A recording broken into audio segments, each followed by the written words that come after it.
नमस्कार बच्चों, कैसे हैं आप लोग। मैं उम्मीद करता हूं आप बहुत अच्छे होंगे। हम लोग बच्चों पढ़ रहे हैं फंक्शन।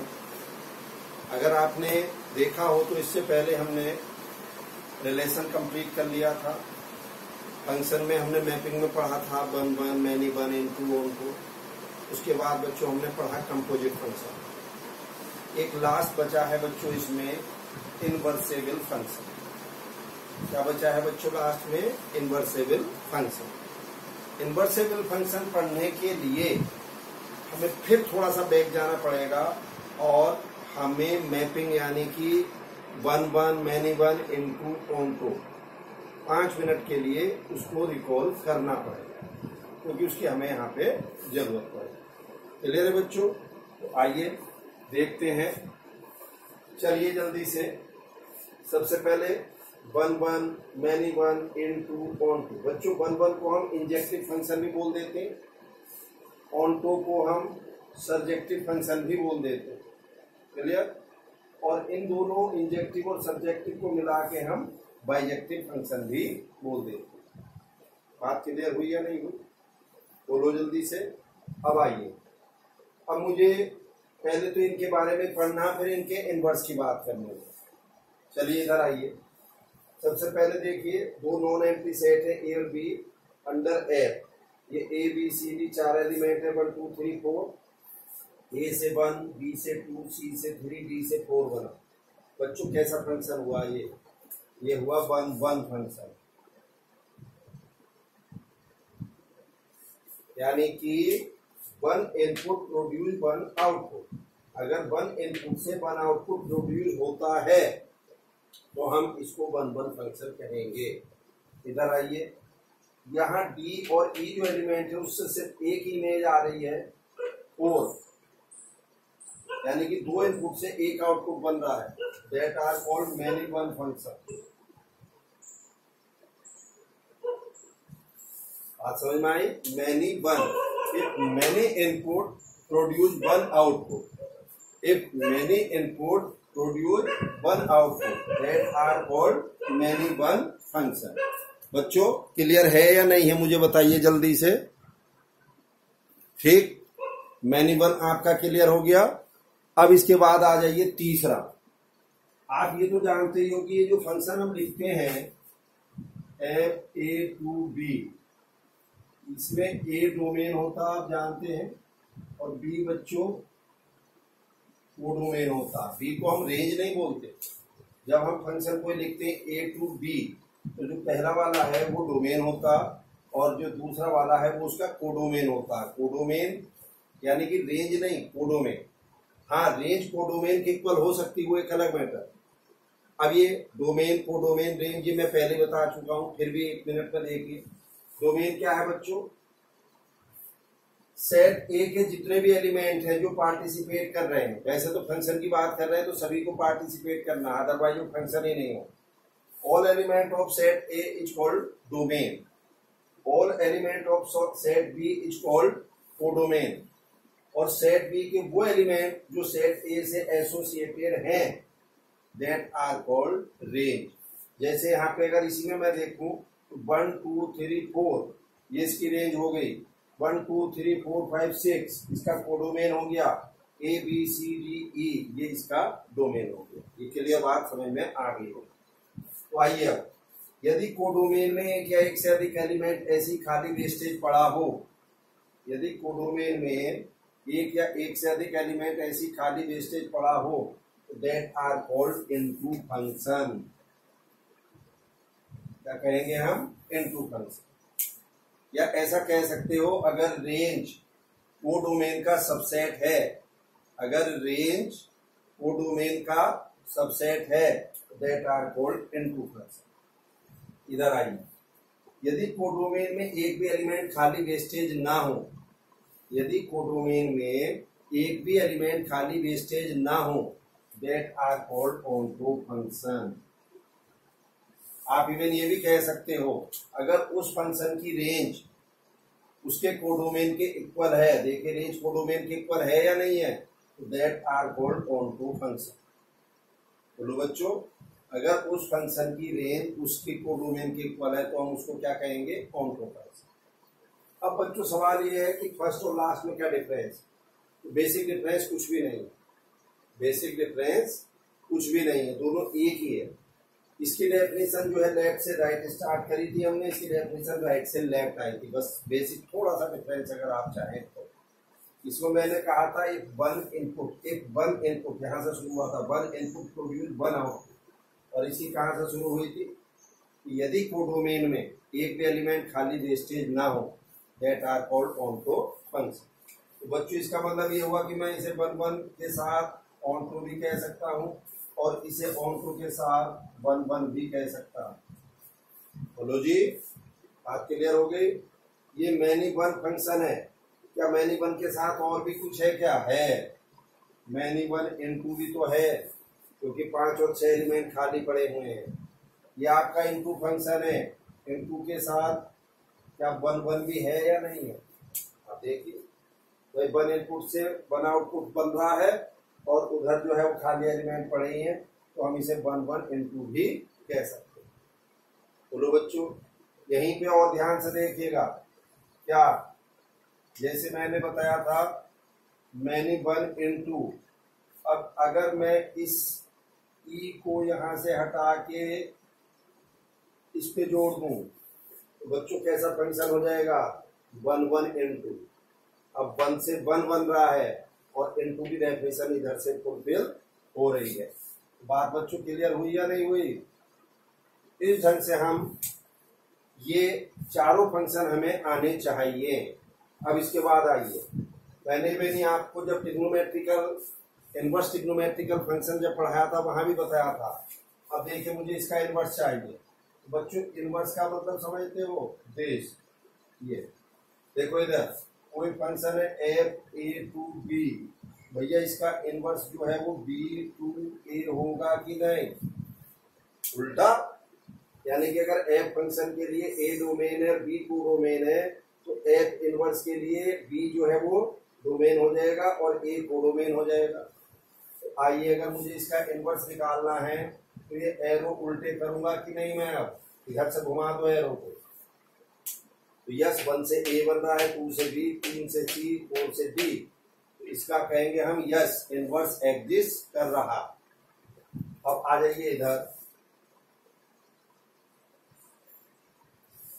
अब जब इसका इनवर्स निकालूंगा मैं तो एरो आप इधर बनाएंगे, सॉरी एरो आप इधर बनाएंगे, तो बच्चों जब एरो आप इधर बनाएंगे तो एक देखिए 1 से ए, 2 से बी, 3 से सी आएगा, 4 से, पहली बात तो देखिए 4 से डी और ई दोनों आ रहे हैं, तो एक तो बन सकता है क्या, एक इनपुट से 2 आउटपुट, एक इनपुट से 2 आउटपुट बन सकते हैं, नहीं बन सकते।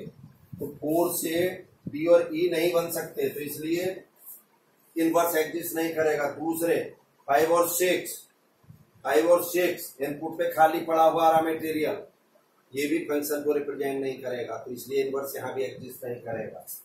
अब इधर आइए, अब आप देखेंगे जब आप एरो उल्टे कर देंगे तो ठीक है 1 से 1 तो बन रहा है, लेकिन 6, 7, 8 यहाँ इनपुट पे खाली पड़ा रहेगा, क्योंकि इनवर्स के लिए तो अब जो बी है ना वो डोमेन हो जाएगा और ये कोडोमेन हो जाएगा, होगा कि नहीं। अब इधर आ जाइए अगेन, अब जब हम एरो उल्टे करेंगे तो 1 से ए, 2 से बी, 3 से सी, 4 से डी, 5 से ई, यस फंक्शन एग्जिस्ट कर रहा है, तो अब यहाँ पे इसका इनवर्स भी एग्जिस्ट करेगा, करेगा कि नहीं। तो क्या कंक्लूजन निकला, क्या कंक्लूजन निकला, कंक्लूजन ये निकला केवल 1 ऑनटो फंक्शन ही इन्वर्सेबल होते हैं। अगर 1 ऑनटो फंक्शन नहीं है तो वो इन्वर्सेबल नहीं होगा। तो हम क्या कह सकते हैं, a function f x is said to be invertible if it is 1 onto. और क्या कह सकते हैं, a function f x is said to be invertible if it is injective as well as surjective. और क्या कह सकते हैं, a function is said to be invertible if it is bijective. भाई बाइजेक्टिव क्या है? जो इंजेक्टिव और सब्जेक्टिव दोनों को मिला दे। बात यहाँ तक क्लियर हुई या नहीं हुई? ये बात समझ में आ गई कि नहीं आ गई कि हमारा इनवर्सेबल फंक्शन ही वन वन ऑनटो फंक्शन ही इनवर्सेबल होता है। ठीक, अब जैसे हमने यहाँ पे लिया था एफ ए टू बी और एफ इनवर्स बी टू ए, ये आया था कि नहीं? ये क्या है भाई? डोमेन। ये क्या था? कोडोमेन। अगर मैं कोडोमेन और रेंज, क्योंकि वन वन ऑनटो की बात कर रहा हूँ, वन वन ऑनटो की बात कर रहा हूँ, तो बी यहाँ पे रेंज हो जाएगा इस केस में या नहीं? ध्यान से सुनो मेरी बात। कभी कहने लगो कि साहब आप तो बी को कोडोमेन बोलते थे। अरे बी कोडोमेन ही होता है, लेकिन यहाँ पर कोडोमेन और रेंज सेम है वन वन ऑनटो में। इनवर्स तो उसका तभी एग्जिस्ट करेगा ना जब वो वन वन ऑनटो होगा, और वन वन ऑनटो के लिए कोडोमेन और रेंज सेम होगी कि नहीं? अब इधर आ जाए, ये इनवर्स के लिए ये हो गया इसका डोमेन और ये क्या हो गई इसकी रेंज। यहां से क्या कंक्लूजन निकला बच्चों? देखिए इधर, domain of f is equal to range of f inverse. Range of f equal to domain of f inverse. देखिए डोमेन ऑफ एफ कितना है? ए, और इधर ए क्या है? रेंज ऑफ एफ इनवर्स है या नहीं?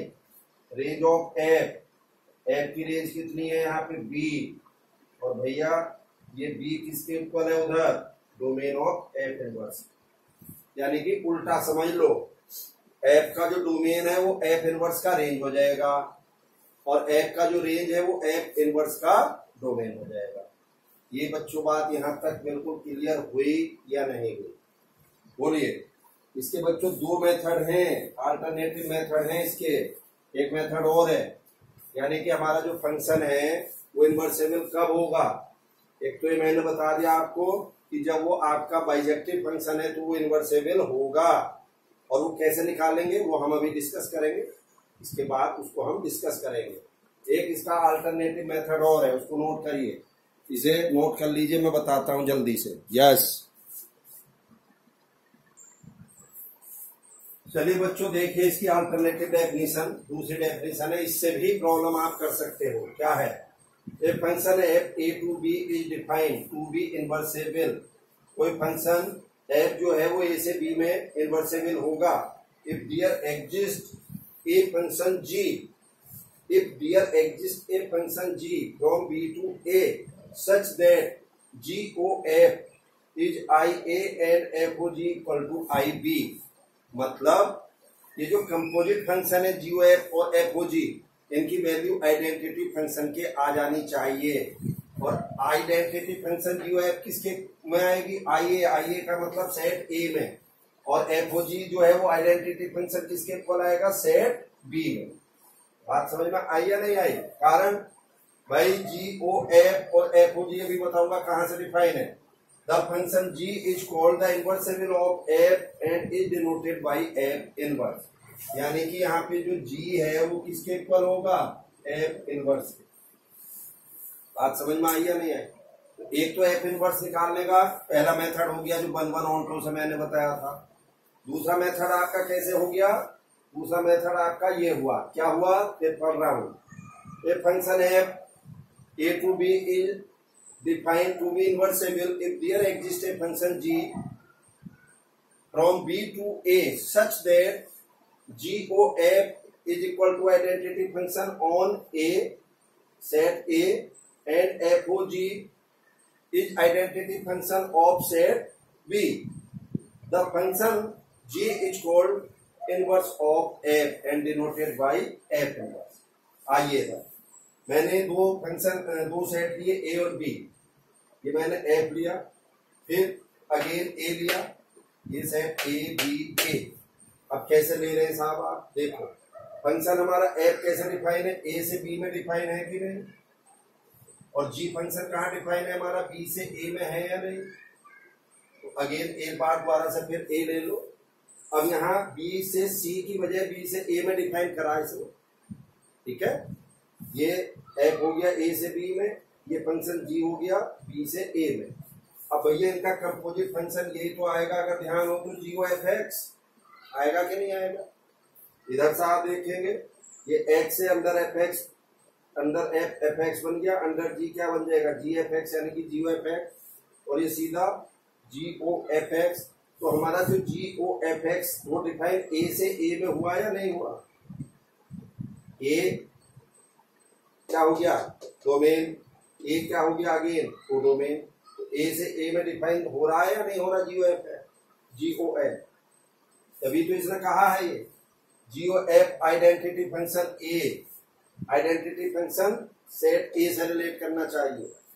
अब इधर आइए उल्टा करिए, फंक्शन जी है जो बी से ए में डिफाइन है, और एफ क्या है ए से बी में डिफाइन है। तो भैया इनका कंपोजिट फंक्शन जहां से एक्स जी के अंदर में जी एक्स बनेगा और जी एक्स एफ के अंदर में एफ जी एक्स बनेगा, यानी कि एफ ओ जी एक्स। तो ये डायरेक्टली बी से बी में हम करेंगे तो एफ ओ जी एक्स आएगा कि नहीं आएगा। कंपोजिट फंक्शन हमने यही तो पढ़ा था। भैया एफ ओ जी एक्स कहाँ डिफाइन हो रहा, बी से बी में डिफाइन हो रहा है कि नहीं। तो जब एफ ओ जी की वैल्यू आइडेंटिटी फंक्शन, यानी कि आइडेंटिटी फंक्शन जानते हो बच्चों, x f x equal to x की फॉर्म में कोई फंक्शन है तो हम उसको आइडेंटिटी फंक्शन कहते हैं। तो यहाँ पे f o g B to B जो डिफाइन है वो आइडेंटिटी फंक्शन आना चाहिए ऑन सेट बी, बी के सेट में आना चाहिए। तो सीधे सीधे अगर मैं आपसे कहूं कि दो फंक्शन इनवर्सेबल, यानी कि दो फंक्शन आपस में इनवर्सेबल होंगे अगर उनके कंपोजिट फंक्शन की वैल्यू आइडेंटिटी फंक्शन के इक्वल आ जाए। अगर मैं शॉर्ट में बात करूं, बहुत ही शॉर्ट में अगर मैं आपसे कहूं तो दो फंक्शन जो हैं वो क्या होंगे, इनवर्सेबल होंगे, इनवर्सेबल होंगे अगर उनके कंपोजिट फंक्शन की value equal to identity function के आ जाए। बात क्लियर है, नोट करिए, इसको आगे डिस्कस करेंगे हम।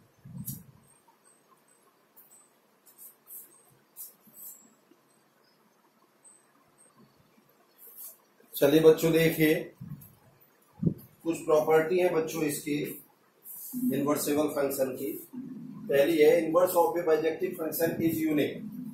वो बार बार कह रहा है ना inverse of A bijective function, चूंकि इनवर्स एग्जिस्ट ही बाइजेक्टिव फंक्शन का करेगा जो 1 1 ऑन टू होगा, अदरवाइज इनवर्स एग्जिस्ट ही नहीं करेगा। वो अंडरस्टूड है, उसमें कंफ्यूज होने की जरूरत नहीं। यानी कि inverse of A bijective function is unique. किसी भी फंक्शन का जो इनवर्स है वो यूनिक होता है, एक फंक्शन के एक से अधिक इनवर्स नहीं हो सकते। Second, the inverse of A bijective function F is also bijective, यानी कि अगर कोई फंक्शन बाइजेक्टिव है तो उसका इनवर्स भी बाइजेक्टिव होगा। क्लियर है। और एफ इनवर्स का इनवर्स किसके इक्वल आ जाएगा, एफ के। भाई एफ इनवर्स क्या हुआ, एफ इनवर्स क्या हुआ हमारा, फिर उसका इनवर्स निकालोगे तो अगेन एफ आ जाएगा कि नहीं आ जाएगा, बोलो जल्दी।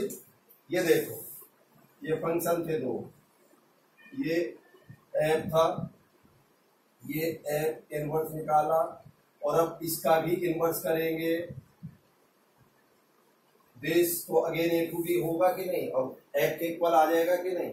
यानी कि ये वाला ऊपर वाला इसके इक्वल आया कि नहीं आया, जल्दी बोलो। चलिए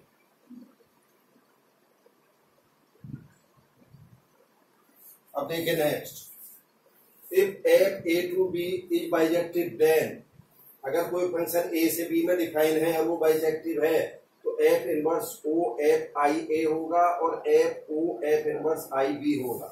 अब आप सोचते होंगे बार बार यार ये आई ए आई बी ये बड़ा कंफ्यूजन। आई का मतलब आइडेंटिटी फंक्शन, यानी कि f inverse o f x आएगा, एफ ओ एफ इनवर्स भी एक्स आएगा। बट ये जो एक्स होगा ये सेट ए का एक्स होगा और ये जो एक्स होगा ये सेट बी का एक्स होगा। बस ऐसे ध्यान करना। और क्यों होगा थोड़ी देर पहले समझाया था, फिर समझा देता हूं। देखिए ये फंक्शन है एफ ए से बी में, अब एफ इनवर्स ऑब्वियस है बी से ए में आएगा। इसको मैं यहाँ कंपोजिट फंक्शन निकालूंगा तो F inverse o f A से ए में डिफाइन हुआ या नहीं, एफ ओ इनवर्स एफ ये ए से ए में डिफाइन हो रहा है। तो भैया इसका जो equal to identity function set A के इक्वल आना चाहिए ना, यानी कि एक्स आई ए में आना चाहिए, ए में। Again f o f inverse, ये देखिए एफ इनवर्स है बी से ए और ए से बी में एफ ले लिया मैंने, तो ये कंपोजिट फंक्शन क्या बनेगा, एफ ओ एफ इनवर्स। भैया बी से बी बनेगा कि नहीं, तो एफ ओ एफ इनवर्स, इसकी वैल्यू आइडेंटिटी फंक्शन क्या आनी चाहिए, तो किस में आनी चाहिए, सेट बी में आनी चाहिए या नहीं आनी चाहिए, ये है बस, और कुछ भी नहीं। Fourth, if f a to b and g b to c are both bijective, अगर कोई दो फंक्शन है f और क्या बच्चों, अगर कोई दो फंक्शन f और g हैं, a से b, b से c दोनों बाइजेक्टिव हैं, then g o f a से c, ऑब्वियस से a से c होगा, इज ऑल्सो बाइजेक्टिव। जल्दी बोलो, अगर कोई दो कंपोजिट फंक्शन है और वो बाइजेक्टिव हैं, सॉरी कोई दो फंक्शन अगर बाइजेक्टिव हैं तो उनका कंपोजिट फंक्शन भी बाइजेक्टिव होगा। और इसको कैसे लिखेंगे हम, जी ओ एफ का ब्रैकेट के इनवर्स को एफ इनवर्स ओ जी इनवर्स, यानी कि पहले लास्ट वाला आएगा और फिर फर्स्ट वाला आएगा। बात क्लियर हो गई कि नहीं हो? तो बच्चों ये आपके कुछ इनवर्सेबल फंक्शन में थ्योरेटिकल कॉन्सेप्ट थे जो मुझे समझाने जरूरी थे। अभी नहीं कॉन्सेप्ट को आप कहीं दूसरे अगर आप पढ़ रहे हो कहीं स्कूल टीचर से इधर उधर, तो आप कंपेरिजन करके देखिएगा, वहां आपको थ्योरी कैसे पढ़ाई गई थी, कितनी पढ़ाई गई थी, कितना इनके बारे में बताया गया था, उसके बाद आप अपने आप चेक कर सकते हैं। तो चलिए कुछ प्रॉब्लम इसके ऊपर हम सॉल्व करते हैं, देखिएगा बच्चों। देखिए बच्चों नेक्स्ट, यस क्या है यहाँ पे, एक प्रॉब्लम है ये, state with reason whether the following function have inverse, find F inverse if it is exist. क्या कह रहा, उसने तीन फंक्शन दिए हैं, तीन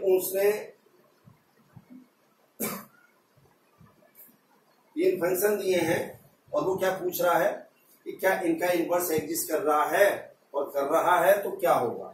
चलिए बच्चों, पहला एफ डिफाइन है 1 2 3 4 से 10, यानी कि इसका डोमेन हो गया और ये इसकी कोडोमेन हो गया। और डिफाइन क्या करा, 1 से 10, 2 से 10, 3 से 10, 4 से 10। तो चलिए बच्चों, अगर मैं इनको मैपिंग में बनाऊं, सेट ए और बी ले लूं, ये डोमेन हो गया और वो बी 10 हो गया। तो भैया 1 से 10, 2 से 10, ये सारा का सारा 1 से 2 से 3 से 4 से सबसे हर इनपुट से एक ही आउटपुट बन रहा है। कैसा फंक्शन हो गया ये, मैनी वन हुआ या नहीं हुआ, हाँ या ना। और भैया इनवर्सेबल फंक्शन कौन सा होगा, 1 1 ऑन 2, और ये कैसा फंक्शन है, ये है मैनी वन ऑन 2, तो इसका इनवर्स एग्जिस्ट नहीं करेगा। रीजन बता दिया आपने, जो मैं मुंह से बोल रहा हूं ये लिखना है रीजन, क्या कि ये चूंकि मैनी वन फंक्शन है इसलिए ये इनवर्सेबल नहीं होगा, यानी कि एक इनपुट से एक से अधिक आउटपुट बन रहे हैं। अब अगर आप इसका इनवर्स चेक करना चाहो, ऐसे तो चेक करेंगे, तो भैया इनवर्स के लिए सारे एरो उल्टे घुमाएंगे, तो फिर 10 से 4 एलिमेंट बनेंगे कि नहीं बनेंगे, बोलो, ये तो फंक्शन ही नहीं होगा, इनवर्स तो एग्जिस्ट करना बहुत दूर की बात। अब आइए सेकेंड, एफ है 5 6 7 से 1 2 3 4, तो 5 6 7 इसका डोमेन हो गया, 1 2 3 4 इसका कोडोमेन हो गया। और फंक्शन क्या दिया है, 5 से 4, 6 से 3 और 7 से 2। अब आप खुद देखिए, यहाँ सेट बी में एक एलिमेंट 1 बचा रह गया कि नहीं, सेट बी में एक एलिमेंट 1 ऐसा बचा हुआ है जिसकी सेट ए में कोई भी इमेज नहीं है। तो भैया ये फंक्शन हमारा इनटू हुआ या नहीं हुआ, अरे इनटू की क्या डेफिनेशन थी कि कोडोमेन में, यदि कोडोमेन में एक या एक से अधिक एलिमेंट खाली वेस्टेज पड़ा है तो that are called into function. बोलो, तो अब आप क्या कहेंगे, इसका भी इनवर्स एग्जिस्ट नहीं करेगा, क्योंकि ये फंक्शन कैसा है, 1 1 इनटू है, और होना क्या चाहिए था, 1 1 ऑन 2। वैसे भी आप देखो, अगर इसका एफ इनवर्स आप चेक करना चाहेंगे तो भैया 2 से 7 बनेगा, 3 से 5 बनेगा, सॉरी 3 से 6 बनेगा, 4 से 5, लेकिन 1 जो इनपुट है वो खाली वेस्टेज ऐसे ही पड़ा रह जाएगा। क्लियर हो गई। थर्ड एफ फंक्शन है 2 3 4 5 से 7 9 11 13, सेट ए में 2 3 4 5 ले लिया और सेट बी में मैंने 7 9 11 13 ले लिया। फंक्शन क्या है 2 से 7, 3 से 11, 4 से 13 और 5 से 9। यस, ये इनवर्सेबल है। कैसे? अरे सिंपल, 1 1 ऑन फंक्शन नहीं हुआ क्या? 1 1 की भी डेफिनेशन फुलफिल हो रही है, ऑन टू की भी हो रही है। और ये हमने डिस्कस किया था कि अगर कोई फंक्शन हमारा 1 1 ऑन टू है तो यस वो इनवर्सेबल होगा। भैया होगा, तो अगर मैं आपको इसके इनवर्स की बात करूं तो इनवर्स के लिए सेट बी जो है वो डोमेन हो जाएगा और सेट ए जो है वो उसका क्या हो जाएगा? जल्दी बोलो। सेट ए क्या हो जाएगा? वो डोमेन। सेट बी क्या हो जाएगा? डोमेन। तो एफ इनवर्स क्या होगा बच्चों यहाँ? अब देखिए 7 से 2, 9 से 5 और 11 से 3 और 13 से 4। Yes, this is F inverse. उल्टा हुआ ना भाई, आपको मैंने बताया था कोई दो फंक्शन है एफ और एफ इनवर्स, एफ का डोमेन एफ इनवर्स का रेंज, एफ का रेंज एफ इनवर्स का डोमेन, तो ये उल्टा नहीं हो गया? अरे ये डोमेन और ये रेंज थी इसकी, तो एफ इनवर्स के लिए डोमेन और ये रेंज बन जाएगी। यानी कि सीधे सीधे लैंग्वेज में अगर मैं बात करूं, इधर देखिए, अगर कोई फंक्शन है एफ एक्स वाई, ध्यान से देखना, तो भैया एफ इनवर्स क्या हो जाएगा? Y x. यानी कि एक्स और वाई आपस में इंटरचेंज कर देंगे, ऐसा समझ लो सीधे सीधे। अगर कोई फंक्शन एफ एक्स वाई है तो उसका इनवर्स क्या हो जाएगा बच्चों? Y x. करिएगा नोट इसे। एक प्रॉब्लम मुझे और डिस्कस करनी है यहाँ पे। देखिए बच्चों, एक एग्जाम्पल और देखो, ये भी बहुत बढ़िया है। ये कॉन्सेप्ट अगर हम सीख गए तो फिर आगे समस्या नहीं होगी। देखिए, लेट ए कोई सेट है ए बी सी, बी है कोई set alpha beta gamma, and A function F is defined from A to B is given by, F क्या है? ए से गामा, बी से अल्फा, सी से बीटा। Is F invertible? क्या एफ इनवर्सेबल है? If so find F inverse. अगर है तो एफ इनवर्स फाइंड करो and verify that F inverse हो F equal to I A and F हो F inverse equal to I B. मतलब F inverse हो एफ जो है आइडेंटिटी फंक्शन ऑन सेट ए आएगा और एफ हो एफ इनवर्स आइडेंटिटी फंक्शन आएगा सेट बी के बी में। ठीक, तो चलिए साहब देखिए, अब ये ए था सेट, ये बी था, A B C alpha beta gamma. देखिए ए से गामा, बी से अल्फा, सी से बीटा। तो कुछ समझ में आया क्या आपको? अभी 2 मिनट पहले हमने पहली प्रॉब्लम में डिस्कस किया था। फंक्शन हमारा 1 1 ऑन टू है या नहीं है? बोलो बच्चों, है। फंक्शन इज 1 1 ऑन टू, बोलो। So it is इनवर्सेबल। इनवर्सेबल होगा और इनवर्स क्या हो जाएगा? इसका उल्टा कर देंगे, सेट बी डोमेन हो जाएगा, सेट ए कोडोमेन हो जाएगा, या रेंज जो भी कहेंगे आप, रेंज ही कहेंगे यहाँ पे, तो क्योंकि 1 1 ऑन टू है, कोडोमेन और रेंज सेम होगी। तो चलिए साहब, एफ इनवर्स जब निकालेंगे, अल्फा से बी, बीटा से सी और गामा से ए, ये आपका बनेगा। अब नेक्स्ट आइए, एफ इनवर्स वो f identity function on set A discuss कर रहा है। देखिए set A, set B, again set A, set A से बी एफ के अंदर में है, ए से गामा, बी से अल्फा, सी से बीटा। अब जो बी से ए, अगेन जो बी से ए करूंगा मैं, भाई ये ए से बी तो एफ है और बी से ए एफ इनवर्स हो जाएगा कि नहीं? भैया बी से ए में क्या करूंगा मैं? देखिए अल्फा से बी, ये बना, अल्फा से बी, बीटा से सी, गामा से ए, बना है कि नहीं बना है? और इसको पूरे को मैं अब कंपोजिट फंक्शन लूंगा तो F inverse o f A से ए डिफाइन हुआ नहीं? सेट ए से ए डिफाइन हो रहा कि नहीं? अब ए सेट के एलिमेंट ए बी सी ले लीजिए, मुझे f inverse o f x चाहिए। तो देखिए एफ इनवर्स ओ एफ, पहले एलिमेंट ए के लिए चेक करिए, ये क्या बन जाएगा, f inverse f A, f inverse f A कितना है यहाँ से, एफ के अंदर में गामा, तो भैया एफ इनवर्स गामा कितना है, एफ इनवर्स गामा, ये आया कि नहीं आया। तो सेट ए पे जो हमने एलिमेंट ए पे लिया था F inverse o F, again A आ गया, यानी कि अगर यहाँ ए की जगह एक्स होता तो एक्स आ जाता, तो आइडेंटिटी फंक्शन हो गया कि नहीं है। ऐसे f inverse o f B, element B के लिए चेक करिए, f inverse f B, f inverse f B कितना है हमारा, एल्फा, बी से एल्फा ही तो बन रहा है, तो ये एल्फा, और एफ इनवर्स एल्फा कितना आ रहा है बी के, तो बी एलिमेंट से बी आ गया। ऐसे ही F inverse o F C से सी आ जाएगा, तो भैया एफ इनवर्स ओ एफ क्या हुआ, एक्स क्या था ए, और एफ इनवर्स ओ एफ क्या अगेन आ गया ए, ए बी बी सी सी आया कि नहीं आया। तो हम क्या कहेंगे, yes f inverse o f is a identity function on set A. कहेंगे कि नहीं कहेंगे ये बात, ये हमारा क्या बन गया है, आइडेंटिटी फंक्शन बन गया है सेट ए में। क्लियर है, करिए नोट। चलिए बच्चों, एक और इसका दूसरा पार्ट रह गया, क्या, f o f inverse equal to I B, identity function. तो अब क्या करेंगे, पहले एफ इनवर्स ले लो, तो भैया एफ इनवर्स जब लेंगे तो इसका उल्टा हो जाएगा ना, ये पहले ये आएगा गामा एल्फा बीटा, अभी थोड़ी देर पहले मैंने लिखा था उसी में से ले लेना F inverse, alpha beta gamma, और एल्फा से एल्फा से क्या बन रहा था बी, ये बन गया, बीटा से क्या बन रहा है बच्चों सी, ये सी बन गया बीटा से, और गामा से आपका ए बन ही रहा है।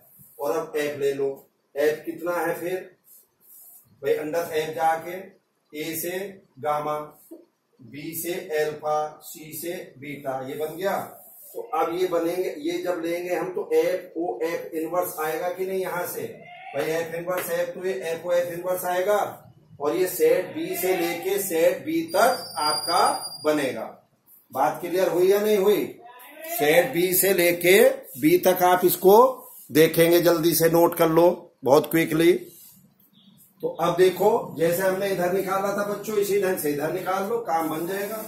F o f inverse alpha, ये एलिमेंट सेट बी के अल्फा बीटा गामा है, तो अल्फा बीटा गामा पे चेक करेंगे तो एफ इनवर्स एल्फा, तो एफ इनवर्स एल्फा क्या है हमारा यहाँ पे, एफ इनवर्स एल्फा से सी बन रहा है, यानी कि एफ एल्फा से बी बन रहा है, तो एफ बी, और एफ बी कितना है हमारा यहाँ पे एल्फा। ऐसे ही बीटा गामा के लिए चेक कर लेंगे, तो आपका एफ ओ एफ इनवर्स आपका ये आ जाएगा। बात क्लियर समझ में आई या नहीं आई। अगर यहाँ पे कोई समस्या हो मुझे आप पूछ सकते हो, इसकी नेक्स्ट वीडियो में आपको अलग से